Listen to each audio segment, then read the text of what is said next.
নিজের লোককে শায়েস্তা দেওয়া, শায়েস্তা করার সাহস বিএনপির নেই।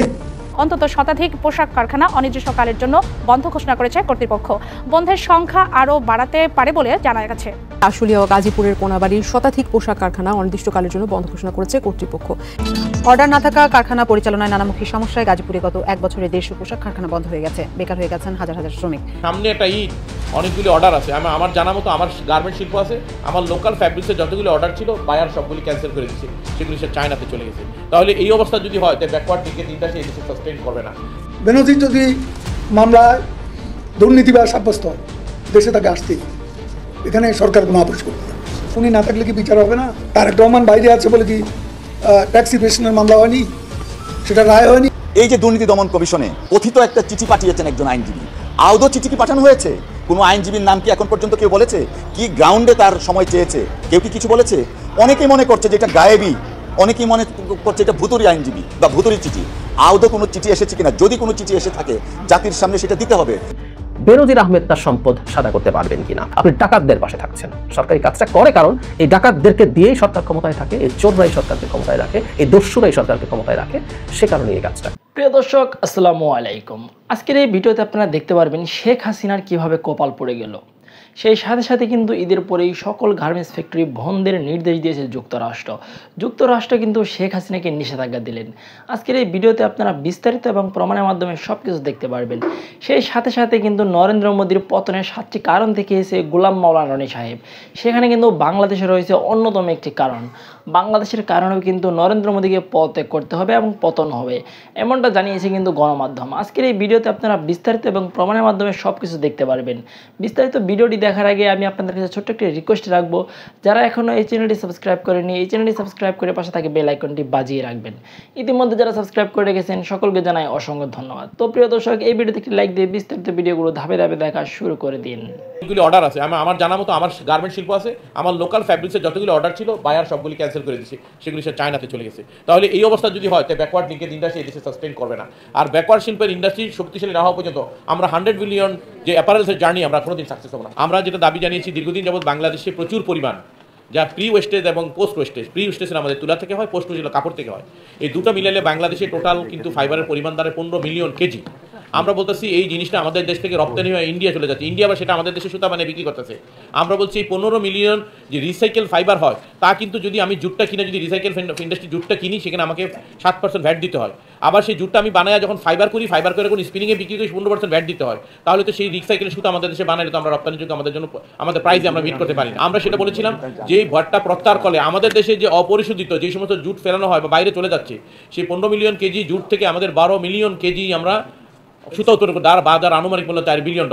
আমরা এই সুতাটার জন্য যদি এটার মধ্যে ভ্যাটটা প্রত্যাহার করে, তো আমাদের নিজস্ব জুট থেকে আমরা নিজস্ব ফাইবার তৈরি করে সুতা বানায় রিসাইকেল আমরা সুতা তৈরি করতাম।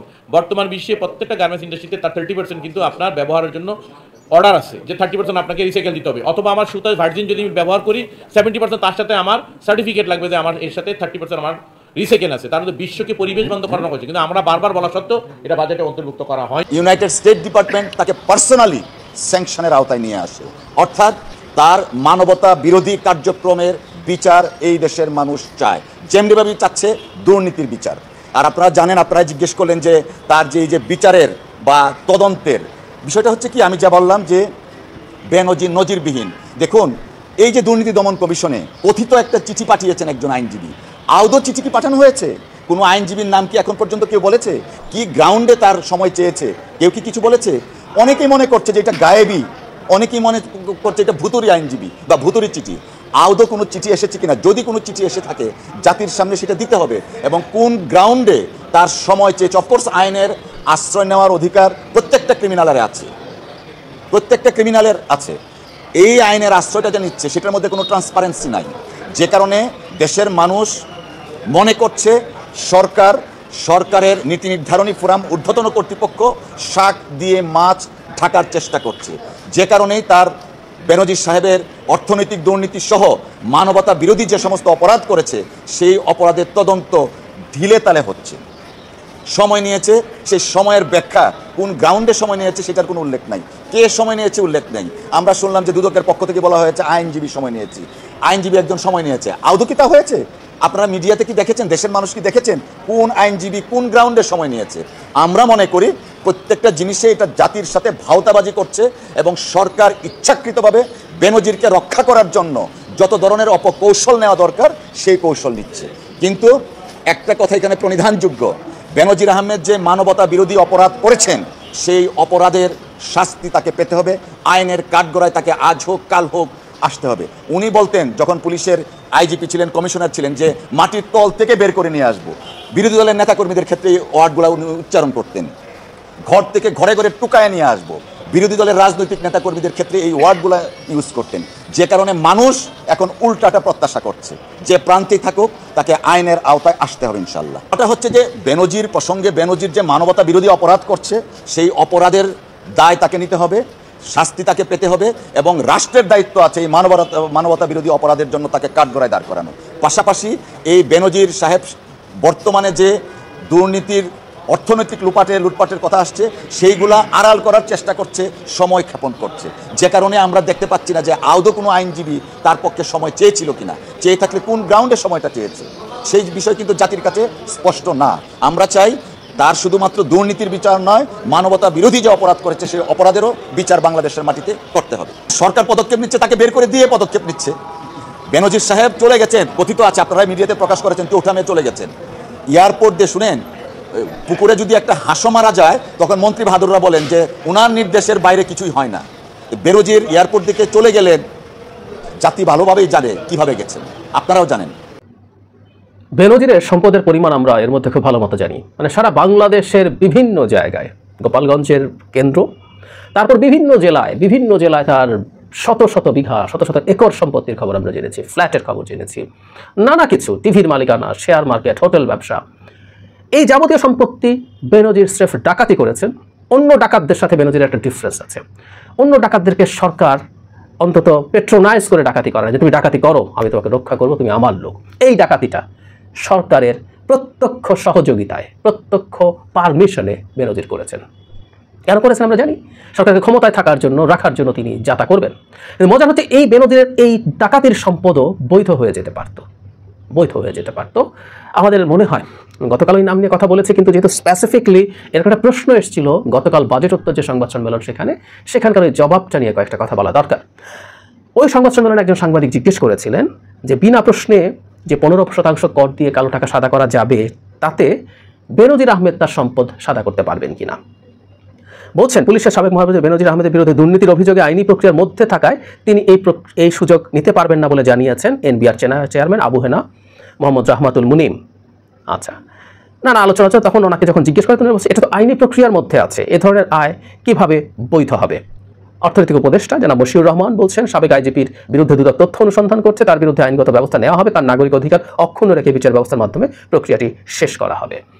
এখানে আবার কালো টাকা সাদা কারণের ক্ষেত্রে বলছে যারা টাকা দেখার নাই ইত্যাদি, বৈধ আয় দেখাতে ভুলে গেছেন, জমি বিক্রির টাকা ইত্যাদিতে প্রধানমন্ত্রী যা বলেছেন। কিন্তু ইন্টারেস্টিং প্রশ্নের জায়গাটা আমি একটু অ্যাড্রেস করি, জানা বেনজিরকে দিয়ে জিনিসটা বুঝি। সাম্প্রতিক সময় সরকারের সাথে, সরকারের বিভিন্ন পদে যারা আছেন, গুরুত্বপূর্ণ পদে, তারা এক একজন কিছু ব্যতিক্রম ছাড়া এক একজন এই ডাকাতিই করছেন। This is the trade of, I told repeatedly. শুধু সেটা না, সরকারের আরও নিচু পর্যায়ে যারা আছেন, এটা শুধু পুলিশ বা প্রশাসন না, আরও যত সরকারি অফিস, ভূমি অফিস, বিআরটিএ, গ্যাসে যারা কাজ করেন, ওয়াসায় যারা কাজ করেন, জাস্ট চোর ডাকাতেই ভরপুর আমাদের এখানে। আমরা খুব ভালো মতো জানি, আমি বারবার বলছি, আমরা ওইসব সেবা নিতে যাই, সেসব সেবা নিতে গিয়ে আমাদের কী হয় আমরা খুব ভালো মতো জানি। সরিয়ে রেখে যারা বেনজিরের মতো এত ভয়ঙ্কর এক ডাকাতকে নিয়ে যেতে কথা বলি, এই ডাকাতও যদি ওই মামলায় না পড়তেন, আইনি প্রক্রিয়া তথাকথিত এর মধ্যে না পড়তেন, তাহলে কিন্তু উনি ওনার টাকা সাদা করে ফেলতে পারতেন। মানে কোনো প্রশ্ন নেই। মানে প্রধানমন্ত্রী, এমনকি এই যে এনবিআর চেয়ারম্যান, প্রধানমন্ত্রী যেহেতু বলছেন তাদেরকে এটাই শিখিয়ে দেওয়া হয়েছে যে কিছু বৈধ উৎসের অপ্রদর্শিত অর্থকেই তারা ইন্ডিকেট করতে চাইছেন। উত্তর হচ্ছে একেবারেই না, এটা একেবারেই ভুল কথা। এটা স্পেসিফিকলি যে কোনো অন্যায়ের টাকা, যে কোনোভাবে আপনি টাকা উপার্জন করেন সেটা করতে পারেন। তার মানে কথাটা হচ্ছে এই, যেন বেনজির যদি আইনি প্রক্রিয়ার মধ্যে না পড়তেন, তার যদি মনে হতো, না মনে হয় না, আমি আগেও বলেছি, রিপিটেশন হচ্ছে, তারপরে এই পয়েন্টে একটু কথা বলে যাওয়া দরকার আমার মনে হয়। 15% উনি দেবেন কেন? 15% উনি দেবেন কেন? ওনার তো সেই হ্যাডাম আছে যে উনি দেশে বসে থেকে ওনাকে এনবিআর খোঁজ করতে যাবে। মানে কার ঘাড়ে কয়টা মাথা? এনবিআর ঘাড়ে কয়টা মাথা? রীতিমতো টেম্পিকে তুলে নিয়ে গিয়ে তার টিভি চ্যানেল লিখে ফেলেছেন না, জনাব রফিকুর রহমান রেখেছে তার সকল সিটিজেন টিভি। তখন প্রেস ক্লাবের প্রেসিডেন্ট ছিলেন 18 নির্বাচনের আগে, এরপর 2বার এমপি হয়েছেন পরপর। এইরকম হ্যাডাম আছে, সক্ষমতা আছে, তারা 15% দেবেন কিনা। কিন্তু টেকনিক্যালি আমরা এটা বুঝি। সুতরাং এই যে 15% দিয়ে ফ্ল্যাট 15% দিয়ে যে কোনো কাউকে কোনো প্রশ্ন ছাড়া টাকা সাদা করতে, বৈধ করতে আপনি দেন, তার মানে আপনি এরকম ডাকাতদেরকে, এরকম ভয়ঙ্কর ক্রিমিনালদেরকে আপনি আসলে এই সুযোগটা দিচ্ছেন যে এটা করতে পারে। আনার চাইলে তার সোনা চোরাচালানের টাকা সাদা করে ফেলতে পারত যে কেউ। সুতরাং এইটার ব্যাপ্তি বা এটার দর্শনগত দিক যদি আমরা চিন্তা করি, একটা স্টেট যখন এই আইন করে, কতজন করবে সেই প্রশ্ন না, এটা করে না, আমরা আগেও বলেছি, কিন্তু কতজন করে তার চাইতে জরুরি কথা আপনি কাকে সুযোগ দিই। তার মানে ফিলোসফিক্যালি আপনি ডাকাতদের পাশে থাকছেন। সরকার এই কাজটা করে কারণ এই ডাকাতদেরকে দিয়েই সরকার ক্ষমতায় থাকে, এই চোররাই সরকারকে ক্ষমতায় রাখে, এই দস্যুরাই সরকারকে ক্ষমতায় রাখে, সে কারণে এই কাজটা করেন। জাস্ট একটা আইনি প্রক্রিয়া আছেন বলে বেনজির পারছেন না, না হলে উনি পারতেন। অন্য বেনজিররা সম্ভবত এবার এটা করে ফেলবে, যেহেতু এক বেনজিরের সমস্যা হয়েছে। এরকম বেনজির আরো অনেক আছে, একটু কম একটু বেশিও আছে, আমরা জানি নাই আছে, মানে এরা এসব করে বেড়ান আমরা জানি, বাট টু হোয়াট এক্সটেন্ট, এটাও তাও দেশের সম্পদ। আমরা বহুবার বলেছি টিপ অফ দ্য আইসবার্গ, মূল সম্পদ তো দেশে রাখার মতো স্টুপিড জনাব বেনজির নন, এগুলো বাইরেই আছে। সো এটা দেখে হয়তো কেউ একটা কাজ করবে, এগুলো বাকিগুলো দেশে যা আছে পাচার করে দেবেন, আর দেশে যেগুলো আছে সেগুলো হয়তো এবার ফ্ল্যাট 15% ট্যাক্স দিয়ে তথাকথিত বৈধ করে ফেলবেন। ইতিহাস গড়ে টানা তৃতীয়বারের মতো ভারতের প্রধানমন্ত্রীর দায়িত্ব নিলেন নরেন্দ্র মোদী। সন্ধ্যায় দিল্লিতে রাষ্ট্রপতি ভবনের শপথ গ্রহণ করেন তিনি। একই সাথে শপথ নেন নতুন মন্ত্রিসভার সদস্যরা। তবে আজ ঘোষিত হয়নি পূর্ণাঙ্গ মন্ত্রিসভা। শপথ যারা নিয়েছেন তারা কে কোন মন্ত্রণালয়ের দায়িত্ব পাচ্ছেন খোলাসা করা হয়নি। অনুষ্ঠানে উপস্থিত ছিলেন বাংলাদেশের প্রধানমন্ত্রী শেখ হাসিনা সহ বিভিন্ন দেশের সরকার ও রাষ্ট্রপ্রধানরা। এই আনন্দ উল্লাস নরেন্দ্র মোদীর শপথকে কেন্দ্র করে ভারতের পথে পথে এই বিজেপি নেতার সমর্থকরা এভাবেই মেতেছেন উল্লাসে, পথে পথে বিলাচ্ছেন লাড্ডু। জওহরলাল নেহরুর পর টানা 3বার প্রধানমন্ত্রীত্বের রেকর্ড গড়লেন নরেন্দ্র মোদী। প্রতিবেশী প্রথম নীতি ও সাগর ভিশনকে সর্বোচ্চ অগ্রাধিকার দিয়ে রাষ্ট্রপতি ভবনে জমকালো আয়োজনে নিলেন শপথ। স্থানীয় সময় 7টা 20-এ নবনির্বাচিত প্রধানমন্ত্রীকে শপথ বাক্য পাঠ করান রাষ্ট্রপতি দ্রৌপদী মুর্মু। এ সময় নরেন্দ্র মোদীর মন্ত্রিসভার সদস্য হিসেবে শপথ নেন বেশ কয়েকজন নবনির্বাচিত মন্ত্রীও। শপথ নেওয়াদের বেশিরভাগই বিজেপি সদস্য। এরই মধ্যে শপথ নিয়েছেন সাবেক স্বরাষ্ট্রমন্ত্রী অমিত শাহ, সাবেক পররাষ্ট্রমন্ত্রী এস জয়শঙ্কর, বিজেপি সভাপতি জেপি নাড্ডা, জেডিইউ নেতা লালন সিং, টিডিপি নেতা কিঞ্জারাপুর রামমোহন নাইডু, জেডিএস নেতা কুমার স্বামী সহ আরো কয়েকজন। তবে আজ ঘোষিত হয়নি পূর্ণাঙ্গ মন্ত্রিসভা। শপথ যারা নিলেন তারা কে কোন মন্ত্রণালয়ের দায়িত্ব পেলেন তাও জানানো হয়নি। অনেকেই বলছেন গুরুত্বপূর্ণ 4 মন্ত্রণালয় অর্থ, স্বরাষ্ট্র, পররাষ্ট্র ও প্রতিরক্ষা মন্ত্রণালয় হাতছাড়া করবে না বিজেপি। নরেন্দ্র মোদীর শপথ অনুষ্ঠানে যোগ দিয়েছেন বাংলাদেশের প্রধানমন্ত্রী শেখ হাসিনা, আছেন শ্রীলঙ্কার প্রেসিডেন্ট রনিল বিক্রমাসিংহে, মালদ্বীপের প্রেসিডেন্ট মোহাম্মদ মুইজ্জু, মরিশাসের প্রধানমন্ত্রী প্রবীন্দ্র কুমার জগন্নাথ সহ বিভিন্ন দেশের রাষ্ট্রপ্রধান। অংশ নিয়েছেন সার্ক নেতারাও। যোগ দিয়েছেন বলিউড তারকা শাহরুখ খান, অক্ষয় কুমার, ধনকুবের মুকেশ আম্বানি সহ প্রায় 8000 অতিথি। এবারে লোকসভা নির্বাচনে নিরঙ্কুশ সংখ্যাগরিষ্ঠতা পায়নি বিজেপি, তাই জোট সরকার গঠন করতে হচ্ছে দলটিকে। কেন্দ্রীয় সরকারের যে ক্ষমতা, সেই ক্ষমতার পট পরিবর্তনের যে নির্বাচন, লোকসভা নির্বাচন আমাদের দেশের জাতীয় সংসদ নির্বাচনের মতো, সেই লোকসভা নির্বাচন হয়ে গেল। আমি পুরো ঘটনাটা দেখেছি এবং পুরো ঘটনা মূল্যায়ন করার চেষ্টা করেছি এবং শেষ সময় পর্যন্ত আমি আসলে অপেক্ষা করেছি। এবং ভারতীয় নির্বাচন নিয়ে আমি আসলে একটি ভিডিও করিনি। আমার ইচ্ছা ছিল যে নির্বাচনের পরে এই ভিডিওগুলো করব, তথ্য, উপাত্ত এবং প্রমাণ সহকারে। তো শুধুমাত্র একটা বা দুটো ভিডিওতে আমি জাস্ট ইঙ্গিত দিয়েছিলাম যে মিস্টার নরেন্দ্র মোদীর পতন হচ্ছে। তো যেভাবে আসলে আমরা পতন আশা করেছিলাম, মূলত পতন তার চেয়েও অবমাননাকরভাবে হয়েছে, মারাত্মকভাবে হয়েছে এবং জটিল প্রকৃতির হয়েছে।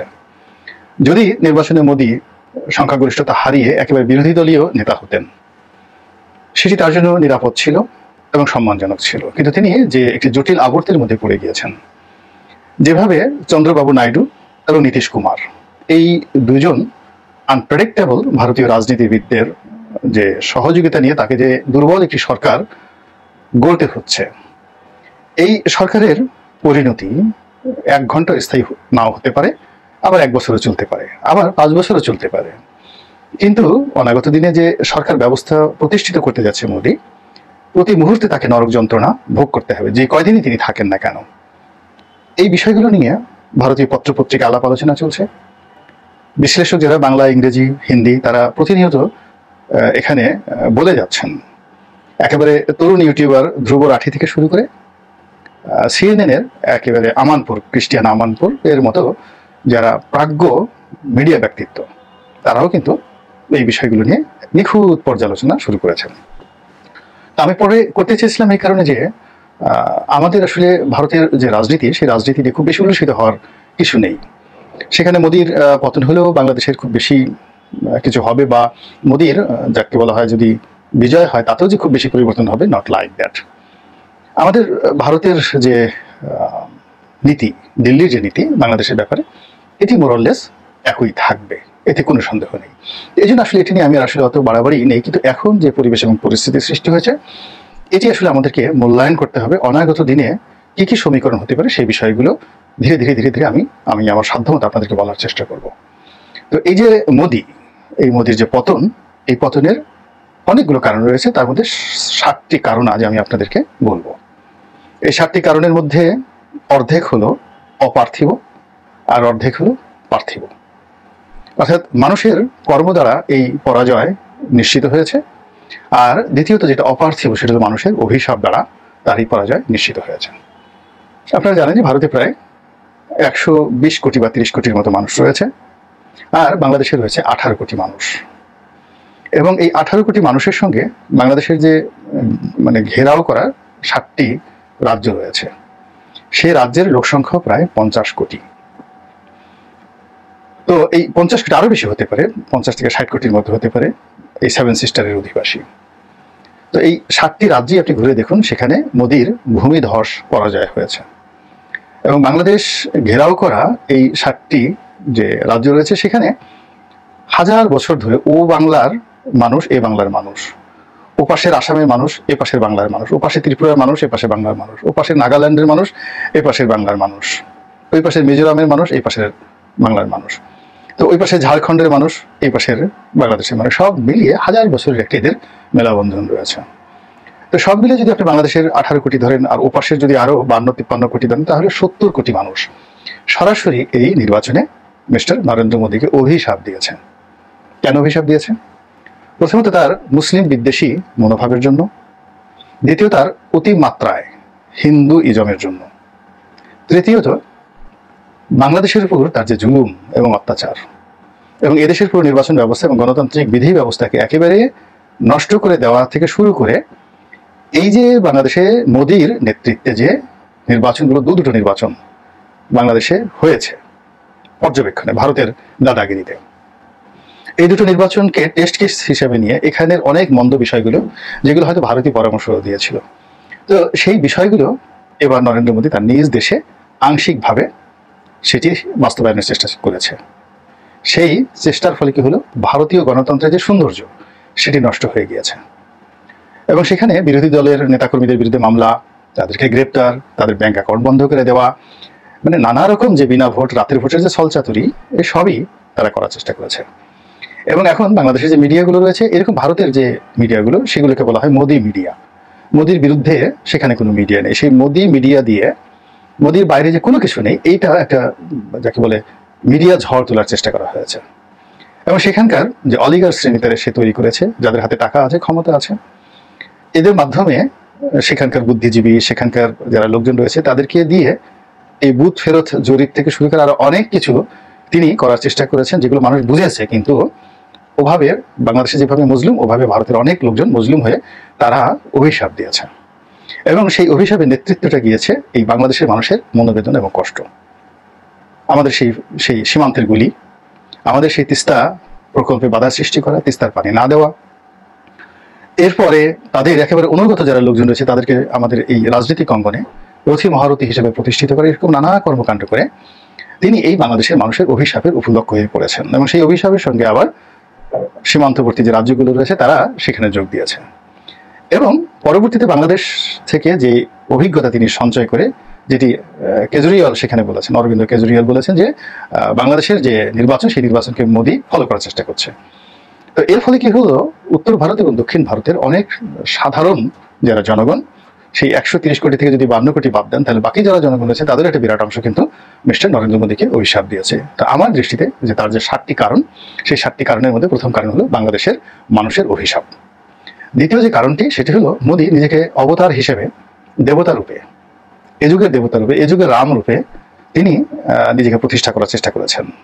তিনি যেভাবে ধর্মকে পুঁজি করেছেন, যেভাবে মন্দিরে গিয়ে শুয়ে পড়েছেন, যেভাবে রাম মন্দির স্থাপন করেছেন, এবং তার যে এই যে ধর্ম নিয়ে যে বাড়াবাড়ি, এটি যে কোনো কারণে হোক না কেন আসমানের মালিক, এটি তিনি বরদাস্ত করেননি। অতীতে যারাই এরকমভাবে নিজেদেরকে ঈশ্বর বানানোর চেষ্টা করেছে, ঈশ্বরের প্রতিভূ বানানোর চেষ্টা করেছে, অলি আল্লাহ গাউস কুতুব সেজে মানুষকে প্রতারণা করার চেষ্টা করেছে, তারা সবাই কিন্তু এভাবে খোদাই গজবের মধ্যে পড়েছে। এটি গেল 2 নম্বর কারণ। 3 নম্বর যে কারণ, সেই 3 নম্বর কারণ হলো মোদির রাজনীতির কতগুলো বেসিক বা ফান্ডামেন্টাল বৈশিষ্ট্য আছে। তিনি আরএসএস করতেন, এবং সেই আরএসএসটা আপনারা জানেন যে স্যার আশুতোষ মুখোপাধ্যায় বা মুখার্জি, বাংলার বাঘ, যুক্ত বাংলার বাঘ। আমাদের শের বাংলাকে ফজলুল হককে বলা হয় এই বাংলার বাঘ। আর পশ্চিমবঙ্গ আর পূর্ববঙ্গ মিলিয়ে যখন ব্রিটিশ ভারত ছিল, তখন সেই ব্রিটিশ ভারতে বাংলার বাঘ যিনি উপাধি পেয়েছিলেন তিনি হলেন স্যার আশুতোষ মুখার্জি। তো আশুতোষ মুখার্জির ছেলে শ্যামাপ্রসাদ মুখার্জি, এবং এই শ্যামাপ্রসাদ মুখার্জি একসময় সেই যে প্রথম বেঙ্গল ইলেকশন হলো, অবিভক্ত বাংলার ইলেকশন হলো, যেটার প্রধানমন্ত্রী হলেন আমাদের শেরে বাংলাকে ফজলুল হক, এবং সেই শেরে বাংলা ফজলুল হকের ক্যাবিনেটের তিনি ছিলেন স্বরাষ্ট্রমন্ত্রী। শ্যামা হক সেই যে মন্ত্রী পরিষদ ছিল বা সরকার ছিল, সেই শ্যামা হক সরকারের শ্যামাপ্রসাদ মুখার্জি, যিনি আশুতোষ মুখার্জির ছেলে, তিনি আরএসএস এর প্রতিষ্ঠাতা ছিলেন, এবং সেই আরএসএসই উগ্র যে হিন্দুবাদিত্ব দল, এটির কর্মী এই এখনকার নরেন্দ্র মোদী। তো এই আরএসএসকে এইবার এই নির্বাচনে ইগনোর করা হয়েছে, এবং বিজেপির অনেক যারা কর্তা ব্যক্তি তারা বলেছেন যে একটা সময় আমরা ছোট ছিলাম, তখন আরএসএস এর সহযোগিতা দরকার ছিল, এখন আমাদের আর আরএসএস এর দরকার নেই। এবং বাংলাদেশে ধরেন আওয়ামী লীগ যেভাবে ইনু সাহেবকে, মিনু সাহেবকে, টিনু সাহেবকে রিগ্রেট করেছে, বিএনপি যেভাবে তার ছোট ছোট রাজনৈতিক দলগুলোকে রিগ্রেট করেছে, এবং এর ফলে আওয়ামী লীগ এবং বিএনপির যে পরিণতি হয়েছে বা হবে, ঠিক একই পরিণতি কিন্তু সেখানে হয়েছে যে আরএসএস এর যারা নিবেদিত প্রাণ, যাদের হাত ধরে আজকের বিজেপি প্রতিষ্ঠিত হয়েছে, এবং বিজেপি বলতে যা বোঝায় এটা আরএসএস এর সৃষ্টি। তো সেই প্যারেন্ট যে অর্গানাইজেশন, এটিকে ইগনোর করার ফলে দেখা গেল যে কট্টরপন্থী যারা ভারতীয় ধর্মগুরু রয়েছেন, তারা নিজেদেরকে সেখান থেকে সরিয়ে নিয়েছেন। 3 নম্বর গেল এটা। 4 নম্বর হলো যে তিনি অতিমাত্রায় আত্মবিশ্বাসী ছিলেন যে এবছর 400-এর বেশি তিনি আসন পাবেন। এবং রাজনীতির একটা সবচেয়ে খারাপ দিক হলো যে জনগণ নির্বাচনের সময় সাধারণত বিনয়ী, ভদ্র, অনুগত এবং আশাবাদী মানুষকে দেখতে চায়, কিন্তু খুব বেশি কনফিডেন্ট যে সমস্ত মানুষ দেখায়, অহমিকা প্রকাশ পেয়ে যায়, বা জনগণের জন্য কিছু একটা করেছে এরকম একটা ভাব দেখা যায়, তাদেরকে সাধারণত জনগণ পছন্দ করে না। তো ফলে কি হলো যে এই মোদির পুরো নির্বাচনী প্রচারণার প্রথম এবং দ্বিতীয় ধাপে যে ইলেকশনগুলো হয়েছে, এগুলো জনমতের উপর ব্যাপক প্রভাব পড়েছে, এবং জনগণ খুব বিক্ষুব্ধ হয়েছে তাদের কথাবার্তা দ্বারা। এটি গেল 4 নম্বর।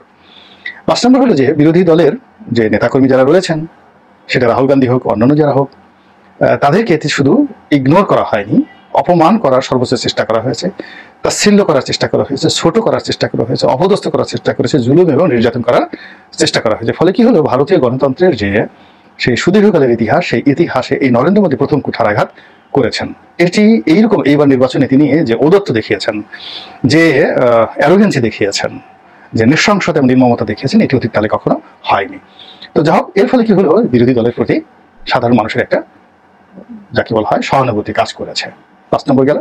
6 নম্বর হলো যে এই নির্বাচনে বিরোধী দলের মধ্যে কংগ্রেস, বিশেষ করে সোনিয়া গান্ধীর 2 সুযোগ্য সন্তান প্রিয়াঙ্কা গান্ধী এবং রাহুল গান্ধী, তারা তাদের যে পারিবারিক ঐতিহ্য, গান্ধী পরিবারের যে রক্ত এবং রক্তের ধারাবাহিকতা এবং রাজনীতির যে প্রাজ্ঞতা, এটি সর্বোচ্চ পরাকাষ্ঠা এবার দেখিয়েছেন। তারা ছিলেন অত্যন্ত প্রাঞ্জল, অত্যন্ত পরিশ্রমী, প্রচণ্ড আশাবাদী, প্রচণ্ড বিনয়ী এবং আবেদনময়ী। মানুষের কাছে তারা যে কথাগুলো বলেছেন, মানুষের হৃদয় তারা জয় করে নিয়েছেন। ফলে অতীতের দুটো নির্বাচনে যেটাকে মোদি ম্যাজিক বলা হতো, সেটিকে এখন উল্টো রাহুল ম্যাজিক হিসাবে এই জায়গাতে এসেছেন, এবং এই কাজটিও নরেন্দ্র মোদীর পতনের অন্যতম কারণ। 6 নম্বর কারণ। 7 নম্বর যে কারণটি, সেই কারণটি হলো মোদির যে অলিগার শ্রেণী, সেই গৌতম আদানি থেকে শুরু করে আম্বানি, মুকেশ আম্বানি, এই টোটাল যে অলিগার শ্রেণী, এদের বাড়াবাড়ি ভারতীয় অর্থনীতিতে, মিডিয়াতে, রাজনীতিতে সব মিলিয়ে মানুষ ত্যক্ত বিরক্ত হয়ে গিয়েছিল, এবং সেই ত্যক্ত বিরক্ত হয়ে তারা আসলে চায়নি যে মোদির এই অলিগার শ্রেণী আরো শক্তিশালী হোক। তারা চেয়েছে যে ভারতীয় অর্থনীতিতে এদের যে বাড়াবাড়ি, এটা একটা নিয়ন্ত্রণ হোক। এবং আপনি জানেন যে শুধুমাত্র যেদিন মোদির এই ফল প্রকাশিত হলো, ঠিক সেই দিনই আদানি গ্রুপের যে শেয়ার মার্কেট, সেই শেয়ার মার্কেটে প্রায় $32 billion, not a matter of $32 billion, সেই দিনই শুধু তার টোটাল শেয়ার ভ্যালু কমে গিয়েছে। তো এই যে অলিগার শ্রেণী, দুর্নীতিবাজ অলিগার শ্রেণী, সেই অলিগার শ্রেণীর কারণেও মোদির এই যে পতন, 7 নম্বর পতন, এই পতনের কারণ হিসেবে মুখ্য ভূমিকা পালন করেছে। তো মোদি হয়তো সরকার গঠন করবেন, কয়দিন চলবেন না চলবে সেটা পরের ব্যাপার, কিন্তু এই যে মোদির যে পতন, এই পতন থেকে আপনি, আমি, আমাদের দেশে যারা কর্তা ব্যক্তি রয়েছে, তারা কতটুকু শিক্ষা গ্রহণ করবেন সেটাই এখন দেখার বিষয়। আল্লাহ আমাদের সবাইকে হেদায়েত দান করুন এবং হেফাজত করুন। আসসালামু আলাইকুম ওয়া রাহমাতুল্লাহি ওয়া বারাকাতুহু। প্রিয় দেশবাসী, শুরু থেকে শেষ পর্যন্ত যারা এই ভিডিওটি দেখেছেন সকলকে জানাই অসংখ্য অসংখ্য ধন্যবাদ। যারা এরকম নিউজ ভিডিওতে পেতে পছন্দ করেন তারা অবশ্যই এই চ্যানেলটি সাবস্ক্রাইব করে পাশে থাকা বেল আইকনটি বাজিয়ে দিবেন। যারা এখনও এই ভিডিওটি শেয়ার করেননি, এই ভিডিওটি দ্রুত শেয়ার করে সকলকে দেখার সুযোগ করে দিন। আজকের মতন এই পর্যন্ত দেখা হচ্ছে পরবর্তী কোনো ভিডিও নিয়ে ইনশাল্লাহ।